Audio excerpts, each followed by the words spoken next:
Agora nós vamos falar da tragédia que abalou a cidade de Sorocaba há pouco mais de uma semana. O muro de uma antiga fábrica de tecidos veio abaixo com a força de um vendaval. 7 pessoas morreram. Um serralheiro foi o único sobrevivente. Ele perdeu a esposa no incidente e conta como tudo aconteceu. Anderson tenta retomar a vida, mas agora sem a esposa. Ele é o único sobrevivente do desabamento da parede de um prédio histórico em Sorocaba. Depois da alta no hospital, o serralheiro ainda tem marcas pelo corpo. Ele estava no carro com a mulher Samanta Bianca da Conceição, uma das 7 pessoas que morreram no local. Pela negligência do homem, muitos morreram, né? Querendo ou não, é a negligência do homem que aconteceu. Foi um descuido, um erro, uma falha, que se prestasse mais atenção, não tinha acontecido isso. No dia do desabamento, Anderson foi ao terminal de ônibus buscar a esposa, como fazia todos os dias.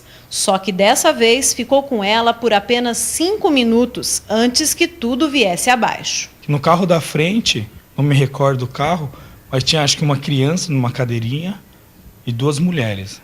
E a criancinha estava brincando Tava na cadeirinha, mas brincando com o carrinho, assim, e tal, olhando para trás, dando tchau para nós, mexendo com nós, né? Eu falei, olha lá, amor, olha a criancinha que bonitinha. Deu tempo de a gente olhar junto, aí você vê que como a frente do carro é ampla, você tem ampla visão, você viu que no decorrer do tempo começou a escurecer, que chamou minha atenção. Falei, acho que eu vou ver o que...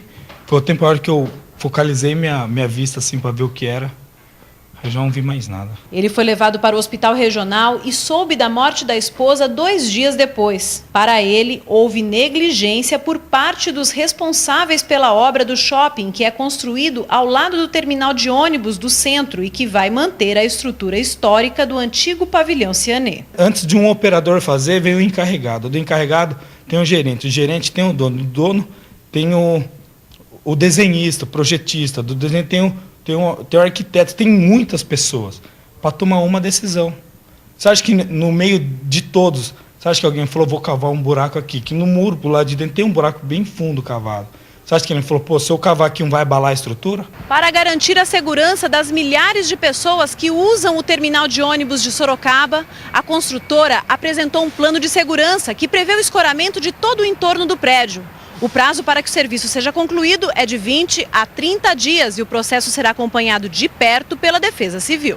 Enquanto o escoramento não estiver concluído, a obra do shopping segue interditada. A rua Comendador Oeterer também está com o trânsito impedido por um período indeterminado. A parede do prédio da antiga fábrica de tecidos veio abaixo no dia 21 de dezembro. No momento do acidente, havia um trânsito grande. 4 carros e uma moto foram atingidos pela parede. 7 pessoas morreram, incluindo uma criança de 5 anos. Sobre uma possível indenização, o serralheiro disse que ainda não foi procurado pela construtora, mas ele sofre porque nenhum dinheiro poderá trazer de volta as pessoas perdidas nessa tragédia. Tem dinheiro que pague, não tem consolação. O que traz? Um afeto de uma pessoa uma pessoa não cobre a outra pessoa. Mulheres têm bastante, mas igual ela não tem. O afeto, o carinho, o tratamento que ela me dava não é igual. Depois de 3 anos fechado, o Museu do Sol de Penápolis, na região de Araçatuba, se prepara para receber o público. Além da limpeza, o local deve passar por uma reforma e até receber novas peças. Ao longo das 3 décadas em que esteve aberto, o Museu do Sol em Penápolis se transformou em um ícone da cultura. Ele é dono de uma grande importância histórica. Foi o primeiro da América do Sul totalmente voltado para a arte primitiva moderna. Embora seja uma referência, o museu acabou fechando as portas depois que os mantenedores deixaram de ajudar na manutenção do local. Nós não tivemos mais condições de manter os serviços gratuitos que mantínhamos para a comunidade e só nos foi possível encerrar as atividades. Os funcionários reunidos resolveram que em final de fevereiro de 2010 não trabalhariam mais. Depois de 3 anos fechado, ele se prepara para voltar a funcionar. Além da limpeza, o local deve passar por uma reforma e até receber novas peças. E nós estamos, então, cuidando para que isso seja feito em parceria com a Prefeitura Municipal de Penápolis. A Prefeitura entra com o corpo de funcionários e a Fundação entra com o acervo e com a curadoria. A previsão é de que o museu reabra para o público na primeira quinzena de fevereiro. Um temporal atingiu a cidade de Franca e causou muitos transtornos. Em algumas avenidas, os motoristas ficaram ilhados. A chuva veio acompanhada de ventos fortes.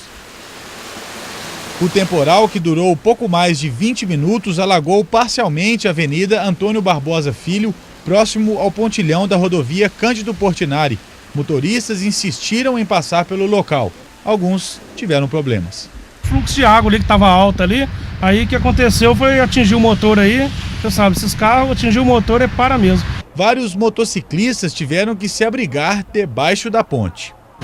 A gente ficou assustado porque pelos acontecidos passados a gente ficou com medo. De verdade não foi uma ideia boa não, porque de repente ficou muito perigoso, porque chegou a alagar até em cima ali. A gente sempre assusta com a chuva que sempre tem aqui no Galo Branco. O corpo de bombeiros foi acionado e precisou interditar a via. Apesar da forte chuva, nenhuma ocorrência mais grave foi registrada. Só preventivo, não houve nenhum problema, graças a Deus, né? Mas devido ao volume de chuvas e às ocorrências constantes que a gente tem por essa região aqui da cidade, então a gente veio tomar uma medida preventiva. Essa área que você está vendo aqui estava bastante alagada, um pouco dificultosa para a moto. Quando você vai fazer um trajeto de um lado a outro da cidade, que você precisa utilizar as marginais, às vezes por uma rapidez, por uma comodidade maior, se armar o temporal, você vê que vai chover, evita. Faça um caminho um pouco mais longo, um pouco mais difícil, que você vai evitar problemas. O último dia do ano foi de muito trabalho para os moradores de Lins, principalmente aqueles que moram próximos do rio Campestre. Isso porque um temporal que atingiu a cidade fez com que o rio transbordasse, causando muitos estragos. O temporal durou menos de 1 hora, mas foi o suficiente para fazer o rio Campestre transbordar outra vez. Estas imagens enviadas por um morador mostram a força da correnteza. Várias ruas ficaram alagadas. Na casa deste cabeleireiro, o nível da água chegou a 30 centímetros na sala e nos quartos. O morador afirma que em 18 anos morando no local, já teve que enfrentar mais de 50 enchentes como esta. 60 inundações e nada resolve aqui na beira do rio. O pessoal da administração nem passa por aqui, a gente pede para eles virem na hora da enchente para ver o problema desse rio. Eles não aparecem e a gente passa essa dificuldade desde 1994 e quem dá sempre assistência para nós é a Defesa Civil. Segundo a Defesa Civil, o nível da água do rio Campestre subiu aproximadamente 6 metros. 10 casas foram atingidas pela inundação. No Jardim América, a enxurrada voltou a abrir uma cratera no local onde a prefeitura faz reparos na galeria de águas pluviais. 2 semanas atrás, nós havíamos mostrado no mesmo local que a garagem de uma casa desabou por causa do problema.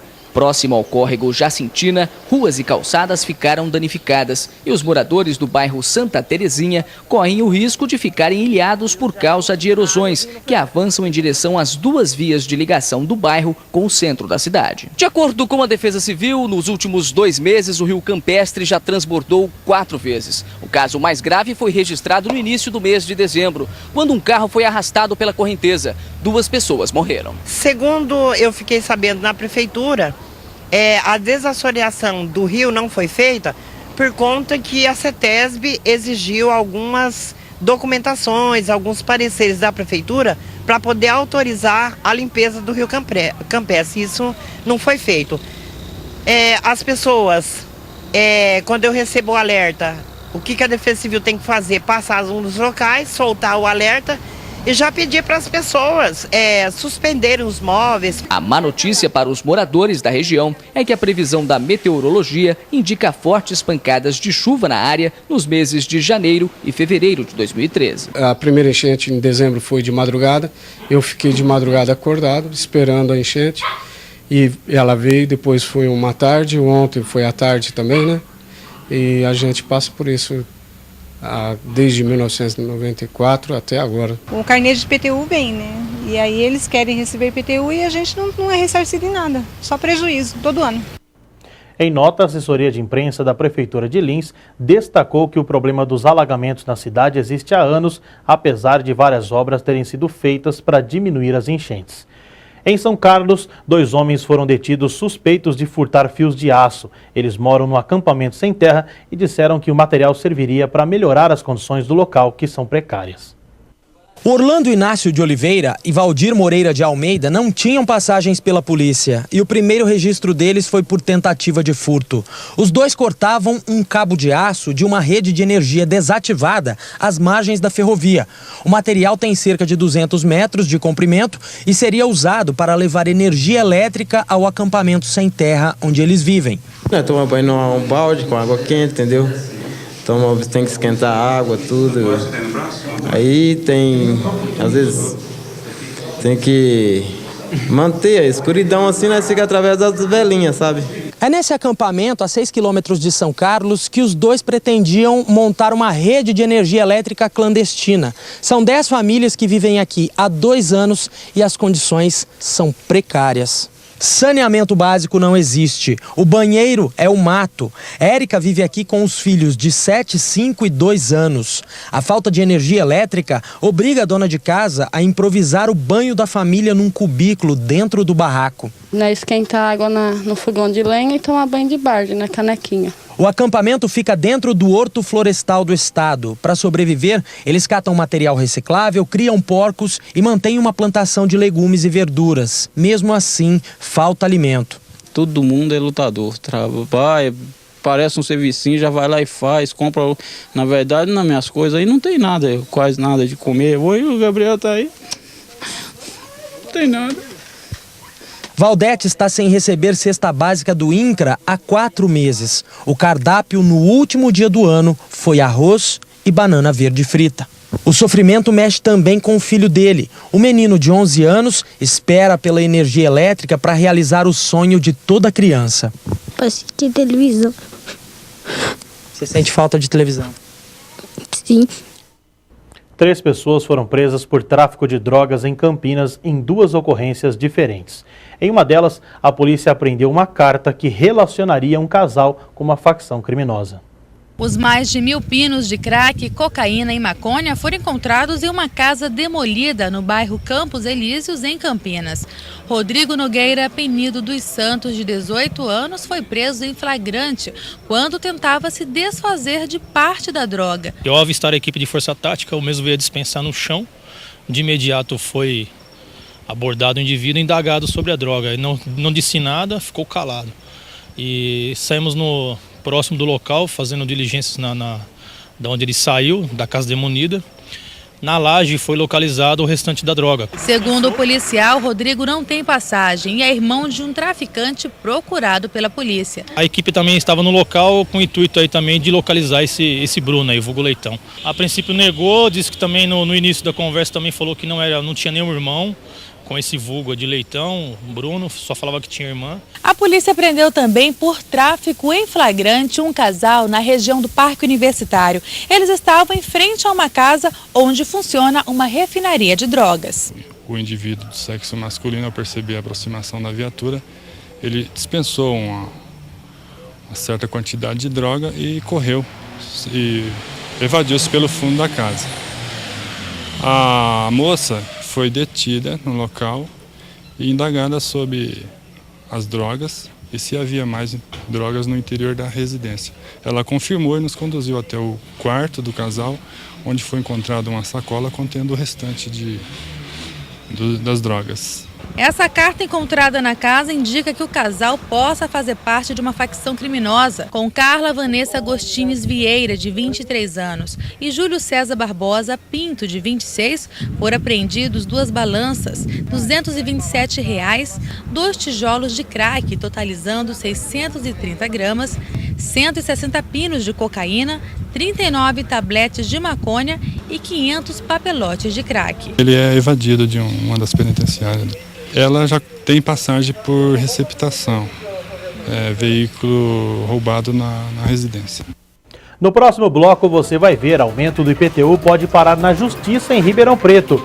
E uma caminhonete capota sobre 3 veículos e deixa 4 pessoas feridas em Bauru. Nós voltamos já já.